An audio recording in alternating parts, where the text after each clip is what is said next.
નામથી ઓળખાય છે એ બાપુ એટલે ગાંધી બાપુ.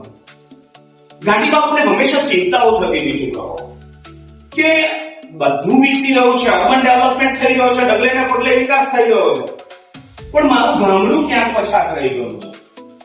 અને એટલી બધી ભારત પાસે ઇન્ફ્રાસ્ટ્રક્ચર નથી. ભારતમાં પેલી હમણાં નરેન્દ્ર મોદી સાહેબ વાત કરે છે સ્વચ્છતા રાખો, સ્વચ્છતા રાખો, પણ એટલું બધું ઇન્ફ્રાસ્ટ્રક્ચર નથી. આપણે એમ બધા જ કહીએ છીએ કે અહીંયા થૂકવું નહીં તો થૂકવું ક્યાં, અહીંયા થૂકવું નહીં તો થૂકવું ક્યાં, અહીંયા કચરો નાખવો નહીં તો કચરો નાખવો ક્યાં છે ને. તો એ ઇન્ફ્રાસ્ટ્રક્ચર આપણી પાસે નથી. એટલું માનવ બળ આપણી પાસે છે પણ એનું યુટિલાઇઝેશન પ્રોપર નથી. અને એ વખતે મહાત્મા ગાંધી બાપુએ વિચાર કર્યો કે મારે આ એવું કંઈક યુનિટ ઉભો કરવો છે, એવી કંઈક વાત કરવી છે